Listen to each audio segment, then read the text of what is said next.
यावर्षी जीवन गौरव पुरस्काराचे पुढील मानकरी आहेत. स्वातंत्र्य प्राप्तीच्या पहिल्याच दशकात आयुष्याला आनंदानं सामोरं जाण्याचा मार्ग दाखवणारा, स्वप्न पाहणारा तरुण नवकथाकार वाचकांना मोहिनी घालू लागला. तो तरुण म्हणजे यशस्वी नाटककार शंकर नारायण नवरे, अर्थात रसिकांचे शन नवरे. नवकथेच्या प्रवाहात राहूनही प्रायोगिकता जपत आपण कथा रंजक बनवलीत. म्हणूनच सत्यकथा, वाङ्मय शोभा, वसंत, हंस, मोहिनी आणि विविध वृत्त इत्यादी साप्ताहिक मासिकांमधून आपल्या कथा प्रसिद्ध होत राहिल्या.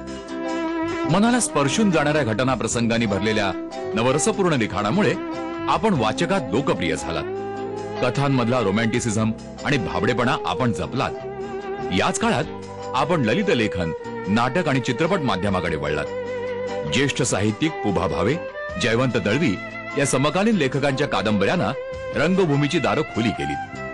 गुंतता हृदय हे, धुक्यात हरवली वाट, गहिरे रंग, रंग सावल्या, सुरुंग, गुलाम, नवरा म्हणू नये आपला आणि प्रेमगंध ही नाटकं रसिक मनांना खुलवून गेली. अशातच आपण कळत नकळत वळलात चित्रपट लेखनाकडे.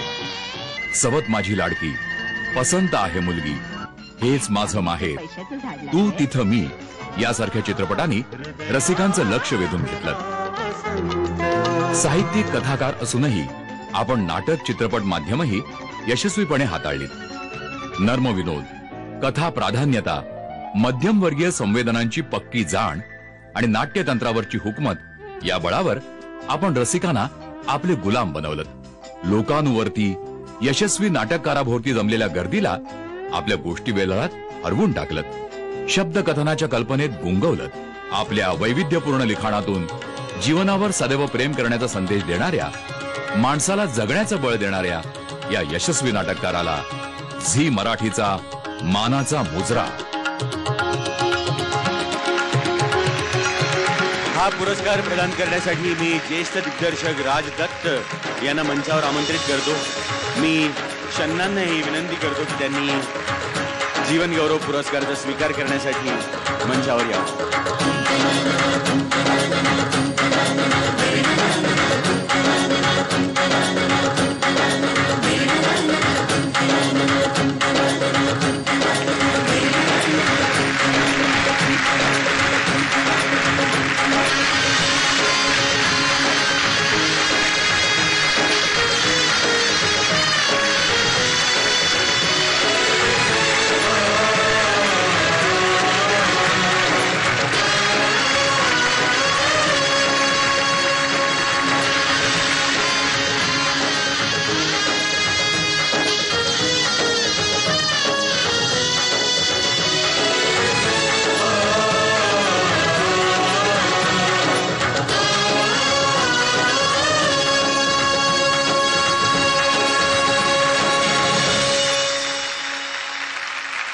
हा पुरस्कार स्वीकारताना मला अतिशय आनंद होते. या गौरवाच्या मागे तो गौरव फक्त मी माझा एकट्याचा समजत नाही, तर त्याच्या मागे अनेक मंडळींचा हातभार लागलेला असतो.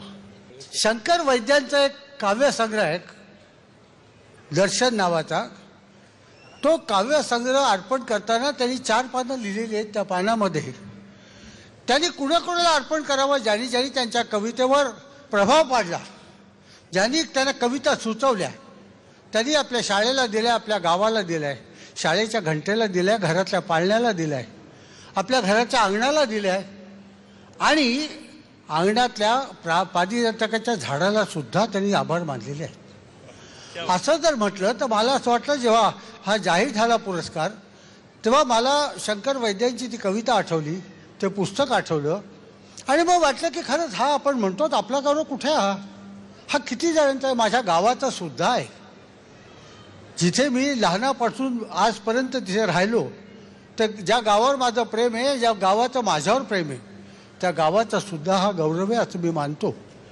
मग त्याच गावातल्या माझ्या जुन्या घरात, ते घर खूप मोठं होतं, 15-20 खोल्यांचं घर होतं. ते 15-20 खोल्या मी नेहमी भरलेल्या असत. नातेवाईकांनी, पाहुण्यांनी, आणि त्यामुळे आम्हाला किती शिकायला मिळालं. नातेसंबंध आम्हाला कळले, सहानुभूती म्हणजे काय ते कळलं, प्रेम म्हणजे काय ते कळलं. अनेक संस्कार मला त्या घरांनी दिले, त्या संस्कारांचा सुद्धा हा गौरव आहे असं मी मानतो. आणि मग माझ्या शाळेतले मास्तर, माझ्या कॉलेजमधले माझे प्राध्यापक आणि माझे मित्रवर्य, या सगळ्यांचा मिळून मला हा गौरव प्राप्त झाला आहे असं मला वाटतं. मग मुख्य असं आहे की मी कसा लिहायला लागलो वगैरे तो भाग मी जास्ती काहीच सांगत नाही. परंतु आमच्या नवरे कुटुंबात गोष्टी वेल्हाळपणा आहे. लहानपणापासून ते गोष्टी वेल्हाळ वातावरणात वाढल्यामुळे असेल मला लिहावं असं वाटायला लागलं. वडिलांनी मला पहिल्यांदा श्री काढून दिली. ती श्री त्यांनी इतकी देखणी काढली होती आणि माझ्याकडून गिरवून घेतली होती की त्या श्रीच्या वेलंटीतून मी खाली गेलो वाकून आणि बघितलं तर शब्दांचा केवढा सागर होता तिथे. शब्दरत्न होती सगळीकडे. आणि मग मला झालं किती उचलू आणि किती नको. ती मी माझ्या खिशात जेवढी भरता आली तेवढी भरली, लक्षात ठेवता आली तेवढी ठेवली. आणि माझ्या लक्षात येत आहे की मला आजपर्यंत जो आधार मिळाला तो फक्त शब्दांचा आहे. त्या शब्दांनी मला माणसं दिली, मला प्रेम दिलं. त्या शब्दांच्यामुळे मी लिहिता राहिलो. शब्दामुळे मला किती स्नेही मिळाले. ह्या शब्दांचं सांगतात ते माझ्या सुखामध्ये, माझ्या दुःखामध्ये, माझ्या संकटामध्ये, माझ्या प्रत्येक गोष्टीमध्ये मला जो सहवास मिळाला तो माझ्या शब्दांचा मिळाला. त्या शब्दांचा मी फार ऋणी आहे.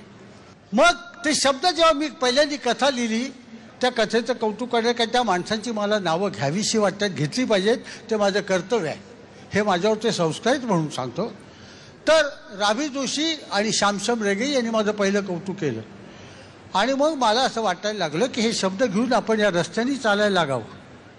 तो रस्ता होता तेव्हा मध्येच एक वळण आलं छानपैकी. तिथलं झाड म्हणालं, अरे हा कथालेखनाचा रस्ता आहे, थोडा आमच्या बाजूला वळ नाही, इथे कादंबरीचा रस्ता आहे, इथे सुद्धा तेवढाच आनंद तुला मिळेल. मग त्या रस्त्याने मी गेलो आणि मला वाटलं की खरंच इथे सुद्धा केवढा आनंद आहे. तिथून जाताना मग पुन्हा कोणाची तरी शीळ ऐकू आली. त्या शिळेकडे मी वाकून बघितलं तर एक रस्ता मला बोलवत होता की अरे एकदा रंगमंचावर ये ना तू. मी नाटकाकडे वळलो. तिथून करता असे प्रत्येक ठिकाणी माझ्या लक्षात आलं की हे सगळे जे प्रांत आहेत ते एकमेकांचे नातेवाईक आहेत. नातेवाईकांनी जसं म्हणावं आमच्याकडे चहाला या, तसा मी प्रत्येक ठिकाणी गेलो, कारण आमंत्रण मला मोलाचं वाटत होतं. आणि मग सगळ्या ठिकाणी मी जिथे गेल्यानंतर मग मला असं वाटतं की हा पुन्हा गौरव माझ्या संपादकांचा आहे, माझ्या प्रकाशकांचा आहे, माझ्या वाचकांचा आहे. कारण वाचक नसतं तर मी लिहितच राहिलो नसतो. त्यांनी मला आणि माझ्या शब्दांनी मला इतकी वर्ष लिहितं ठेवलेलं आहे. मग माझ्या नाटकांचे आणि चित्रपटांचे दिग्दर्शक, निर्माते, सगळे कलाकार, बॅकस्टेज वर्कर्स म्हणा आणि शिवाय तांत्रिक भाग सांभाळलेले सगळे म्हणा कलाकार, त्या सगळ्यांचा हा गौरव आहे.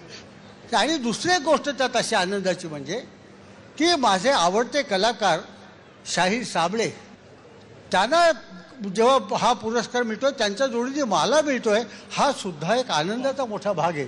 त्यांचंसुद्धा मी मनापासून अभिनंदन करतो. त्यांची तब्येत लवकर सुधारावी आणि त्यांनी पुन्हा एकदा आपल्या आवाजाने महाराष्ट्र जिंकून दाखवावा अशी मनापासून मी इच्छा व्यक्त करतो. आणि दुसरं असं आहे की या झी टीव्हीनी हा जीवन गौरव पुरस्कार मला देऊन एक मोठी संधी दिली की एवढ्या मोठ्या गर्दीपुढे मला कुणाकुणाचं ऋण मान्य करायला मिळत आहे. ह्या ऋणातून मी मुक्त कधी होणं शक्य नाही. ही ऋणं अशी असतात की त्यातून मुक्त व्हायला परवानगी नसते. तुम्ही मुक्त झालात की तुम्ही तिथेच संपलेले असता. एक बारीकशी गोष्ट सांगतो, आपल्या दोघांची परवानगी असेल तर. एका छोट्या मुलीचा सुद्धा त्यात भाग आहे की जी सुद्धा मला काही शिकवून गेलेली आहे तिच्या लहानपणी. तिचं नाव राधिका, माझी नात. ती एकदा खेळता खेळता तिच्या हातामध्ये एक टिकल्यांची पुडी मिळाली. ती पुडी फाडली, तिने सगळीकडे टिकल्या केल्या, उडवायला लागली. मी तिला उचलली. काही टिकल्या जेवढ्या मला काही उचलता आल्या त्या तिच्या हातात टाकल्या. तिला म्हटलं चल आपण बाहेर जाऊन फिरून येऊ. तिला मी कड्यावर घेतला आणि चालत निघालो. रस्त्यात मला कुणी कुणी माणसं भेटायला लागली, माझ्याकडे कौतुकाने बघायला लागली. मी म्हटलं की अरे बरोबर, दूरदर्शनवर परवा एक माझा कार्यक्रम झाला, आणि तो चांगला झाला होता. त्याच्याबद्दलच लोक बोलत असणार, दुसरं काय बोलत असणार. काय लोकप्रियता आहे, टी व्हीवर आपला कार्यक्रम झाला की अशा खुशीत चालतो. आणखीन कुठे भेटलं, आणखीन प्रत्येक वेळेला बघावतो माणसं माझ्याकडे बघत होती, हसत सुद्धा होती. नंतर ती म्हणली आपल्या डॉक्टर काकांच्याकडे जाऊ. त्या डॉक्टर काकांच्याकडे मी गेलो, दार वाजवलं. डॉक्टरनी दार उघडलं आणि ते मला हे काय टिकली लावून कुठे फिरताय. तेव्हा माझ्या लक्षात आलं की बोलता बोलता राधिकेने माझ्या टिकली लावली होती आणि ती टिकली कपाळाला लावलेला असा मी फिरत होतो. आणि तेव्हा मला एक गोष्ट कळली त्या छोट्या मुलीच्या ह्या खेळातून की लोकप्रियता ही टिकली एवढीच असते. रसिक हो, आपल्या टाळ्यांनी टिकलीला जी टाळी दिली त्याच्याबद्दल मी आपला अत्यंत आभारी आहे. झी टी व्हीचा मी अत्यंत आभारी आहे. आणि ह्या दोन दिग्दर्शकांच्या बरोबर मला उभं राहायला मिळालं. आजचा दिवस माझा सार्थकी लागला. आजच्या दिवसाला मला टिक मारायला हरकत नाही. नमस्कार. प्रस्तुत झी गौरव.